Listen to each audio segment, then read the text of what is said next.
What if I told you that one single comment, just 2 words, turned the biggest rap beef of 2026 into an all-out family war? 2 words. King Rat. That's all 50 Cent wrote. And from that moment forward, nothing in hip-hop has been the same.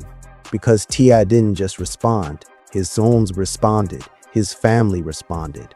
And now, Curtis Jackson is fighting a battle on so many fronts that even his most loyal fans are starting to wonder, did 50 finally bite off more than he can chew? Sit down, lock in, because what I'm about to break down for you is the most explosive, most personal, and most dangerous beef that hip-hop has seen in years, and it is far from over. To understand why this beef is so different from everything else in rap right now, you need to understand the history between these two men, because this isn't new. This goes back years, 50 Cent and T.I. have been circling each other for over a decade. The tension was always there, two of the most dominant forces in hip-hop, both with massive egos, both with massive empires, both with massive mouths. The culture always knew this fight was coming. It was only a matter of when, and the trigger, a Versus battle that never happened. For those who don't know T.I. called out 50 Cent for a Versus showdown, for the verses, a battle man. of hits. I spoke to the motherfucker that I wanted to speak to. You talking about you were 50? Yeah, man, we talk about this shit, man. This shit come out of nowhere. And when I jump out there, act like he ain't know what the fuck going on. I had no interest in standing on stage with that nigga. I don't respect him. Cause now I question your character. A celebration of legacies. And 50 Cent, he ducked it, he avoided it, he made excuses, and T.I. went public about it, sitting down on Shannon Sharp and Chad Ochocinco's Nightcap podcast in February 2026, saying directly, he don't want no smoke. I called my man out. He don't want no smoke. Now here's where it gets interesting. I did hear you say verses. Yeah. So who you trying to see in the verses? Can't nobody fuck with me, Shannon. Hold on. Hold on. Can't nobody fuck with me because I am the absolute best at being me. Ain't nowhere else you can get this shit right here but right here. You feel what I'm saying? Have verses reached out? Obviously, that's Swizz and Tim. They the homies. I mean, they did, but you know what I'm saying? Ain't nothing that made no sense. Me and Young was supposed to go, right? When I was talking to Swizz, you know, I was like, shit, man, yeah, I'd do it. And he hit me back. He was like, shit, Tip, don't even trip. I think we gonna get Gucci to do it. I said, well, you don't need me then. Then I called my man. I said who I wanted. You want Weezy? Nah, I said I wanted 50. That's what I said. He don't want no smoke, though. Oh, no. He don't want no smoke. He ducking smoke. It's cool. Instead of responding with a verse, instead of getting in the booth and defending his name, 50 Cent did what 50 Cent always does. He went to Instagram. He posted old footage of T.I. from a 2010 Crime Stoppers ad.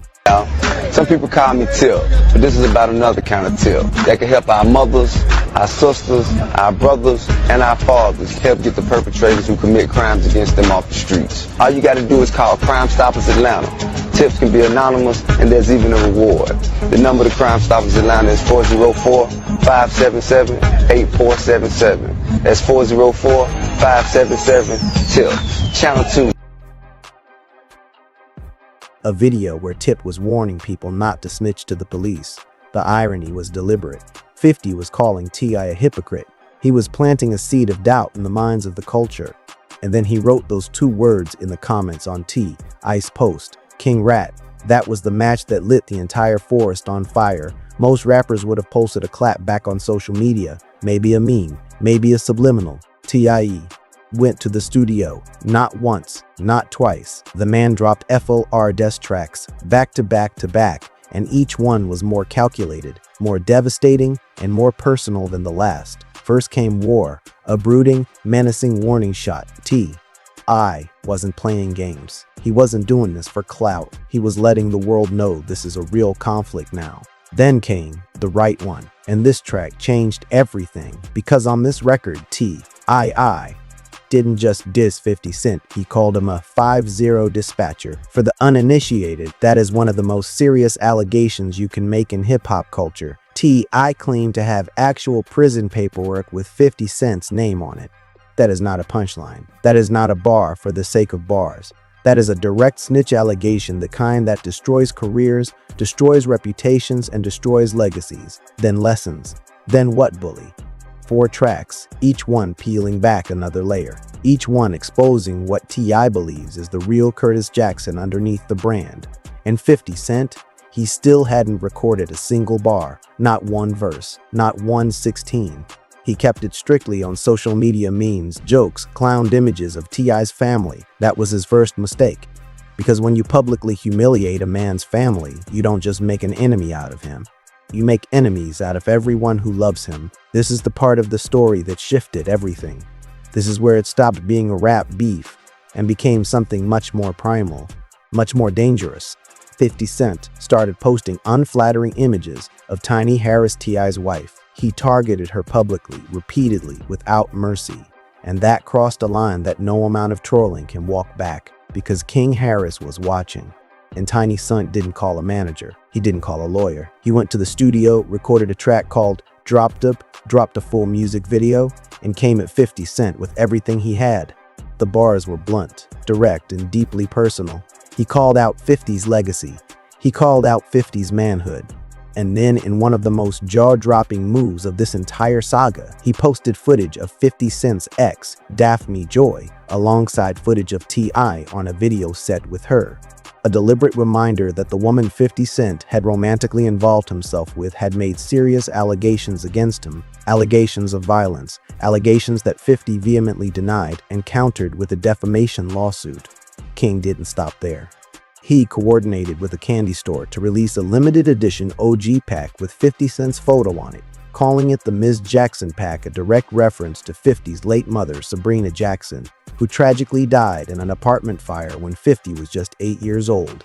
Let that sink in. This is not a beef anymore. This is personal warfare. And then Damani Harris stepped up. T.I.'s eldest son, 24 years old, dropped a track unlike anything this beef had produced. He called it Ms. Meath Jackson, sampling Outkast's iconic song, and he opened the track by speaking directly to 50 Cent's deceased mother.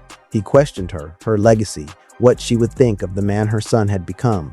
And then he escalated, making veiled threats so sharp that the internet went completely silent for a moment before it exploded. Damani also dropped a second track called P.U. Dollars Wise, in which he called 50 a cornball, called him an informant, and brought the Daphne Joy allegations back to center stage.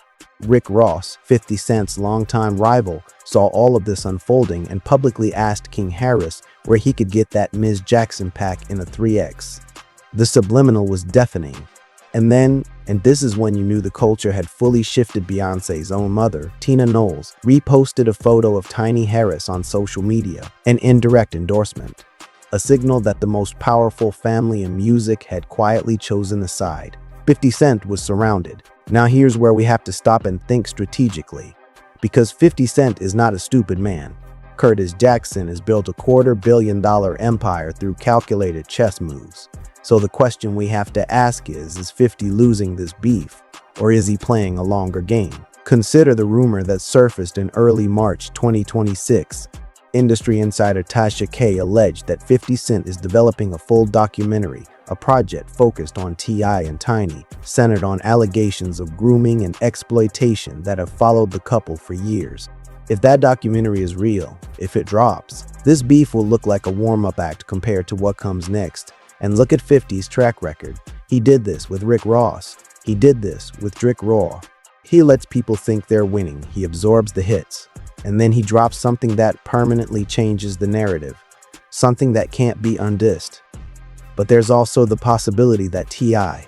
has genuinely caught 50 in a position he cannot recover from. Because those snitch allegations, that prison paperwork T.I. referenced, if any of that ever surfaces publicly with documented evidence, it doesn't just end a beef, it ends a career. The uncertainty is what makes this so compelling. Nobody knows what move is coming next. Let's be real with each other. Let's call the scoreboard as it stands right now. T.I. 4 diss tracks recorded and released. His sons added 2 more. His wife's reputation was attacked, and the family still responded with music, with creativity, with heat. Single Let 'Em Know from his retirement album Kill the King hit #1 at Urban Radio while all of this was going on. The man is thriving. 50 Cent 0 tracks recorded, 0 bars. His entire response has been social media posts, most of which he later deleted. That alone tells you something. When a man deletes his own disses, he's retreating. The culture? Firmly on T.I.'s side. Rick Ross publicly mocked 50. Tina Knowles showed support for Tiny. The internet has largely decided that 50 is losing not just the beef, but the respect game. But here's what T.I. himself said that surprised everyone. When he sat down on the Ebro Laura Rosenberg show and was asked if he actually wanted his sons jumping into this war, Tip was honest. He said he got zero enjoyment out of watching King and Damani get involved. He didn't ask for that. He didn't want his children exposed to this level of chaos. The father in him was uncomfortable, even as the rapper in him was winning. That's a level of nuance that most beef coverage completely ignores. T.I.S.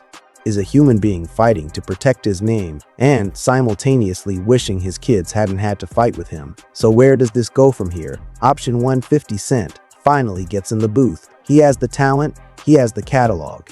If he releases the right track, he could flip this entire narrative overnight. 50 has done it before. He destroyed Ja Rule's career with strategic precision. He humiliated Rick Ross publicly on multiple occasions.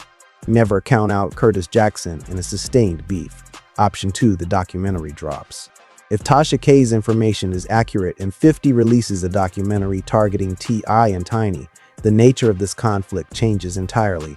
It becomes less about music and more about legacy destruction, and that is a game where 50 Cent holds significant resources and significant reach. Option 3, someone close to one of these men forces a conversation. This beef has gotten personal enough that family members are actively involved. At some point, cooler heads may try to intervene. But given what has already been said, particularly what was said about 50's late mother, it is hard to imagine any handshake ending this cleanly. Option 4, and this is the one the streets are watching closest, the allegations and the paperwork T.I. referenced come into the light. If documented evidence of cooperation with law enforcement surfaces with 50's name attached, this becomes a story that transcends rap beef entirely, and both men know it.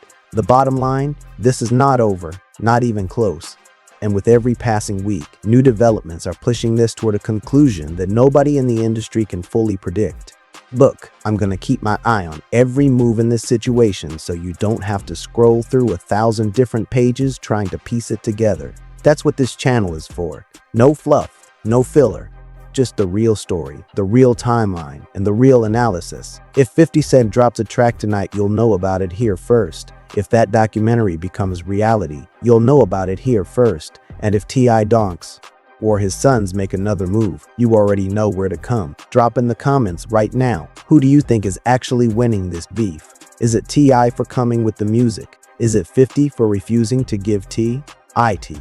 the clout of a recorded response? Or is this thing still too close to call? I read every single comment. I want to hear your take. Subscribe if you haven't already. Hit that notification bell so you never miss a breakdown like this one. And I'll see you in the next video. Stay locked in.